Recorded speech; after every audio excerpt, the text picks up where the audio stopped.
प्रिय भक्तों, जय श्री राम। आज हम सुनाएंगे गीता प्रेस गोरखपुर कल्याण पत्रिका से कृपानुभूति से एक सत्य कथा और भक्त के अनुभव की कथा।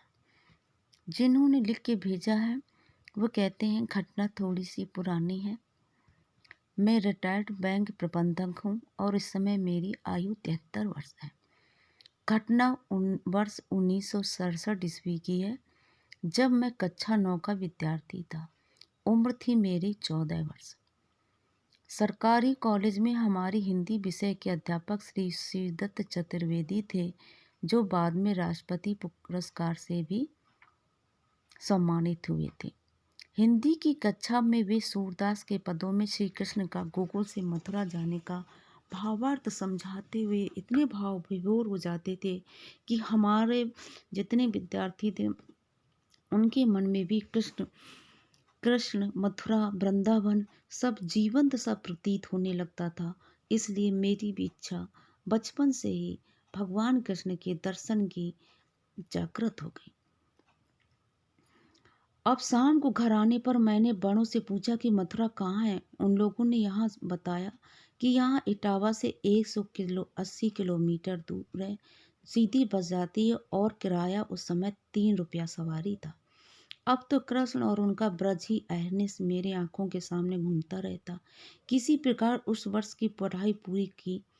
मई में वार्षिक परीक्षा फल लेने के पश्चात मैंने अपने से 3 वर्ष बड़े भाई को साथ में मथुरा चलने हेतु राजी कर लिया, परंतु घर वालों ने कम उम्र होने के कारण मना कर दिया। पर बाद में हमारी हट के कारण हमारे ताऊजी राजी हो गए एवं चलते समय 10-10 रुपए भी दिए। हम लोग के पास 5-5 रुपए पहले ही से थे।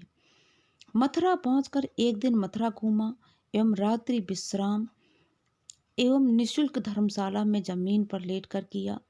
दूसरे दिन गोकुल जाने हेतु धर्मशाला के प्रबंधक ने बताया कि कच्ची सड़क होकर तांगा जाता है, जो काफी घूमकर जाता है। तुम लोग लड़के हो, कदम वन होकर सीधे पैदल निकल जाओ, ज्यादा दूर नहीं है। हम दोनों भाई कदम वन होकर पैदल जा रहे थे। हमारी निगाहें जमीन पर न होने पर कदम वृक्षों पर ही थी। शायद कहीं पीले वस्त्रों में कृष्ण किसी डाल पर बैठे हो, परंतु ऐसा नहीं हुआ। 4-5 किलोमीटर पैदल चलने के बाद हम लोग काफी थक चुके थे। यमुना नदी तो आ गई, परंतु यमुना में इतना पानी था कि उसे पैदल पार कर गोकुल पहुंचना असंभव था। एक स्थानीय व्यक्ति ने बताया कि आप भैया गलत जगह पर आ गए हो। यहाँ से 1 किलोमीटर आगे यमुना के किनारे घाट है, वहाँ पानी कम है, पैदल निकल जाओगे। मई का महीना और पैदल चलने की थकान। यमुना जी का जल पीकर एक कदम की छांव में बैठ गया।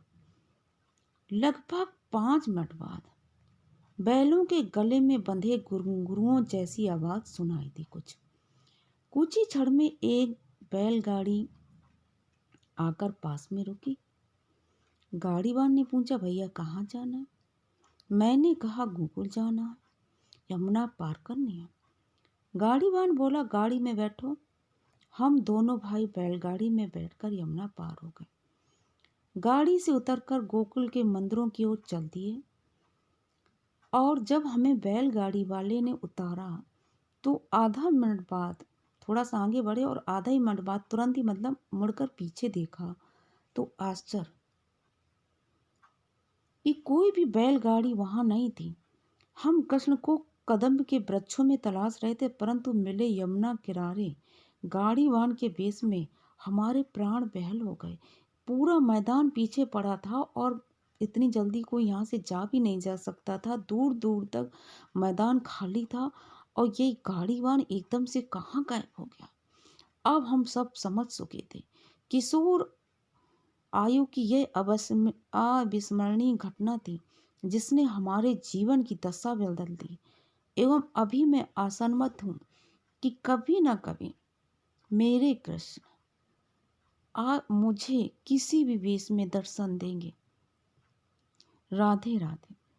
भक्तों, ये कथा गीता प्रेस गोरखपुर कल्याण से प्रकाशित हुई है। ये एक भक्त की सच्चे अनुभव की कथा है। इस कथा को आप ज़्यादा से ज़्यादा शेयर करिए ताकि सभी लोगों के मन में भक्ति आए और भगवान हमारी सहायता करते हैं। ये बात बिल्कुल सत्य है और आपने ये कथा सुनी जो बिल्कुल सच्ची घटना पर आधारित है। जय श्री राधे।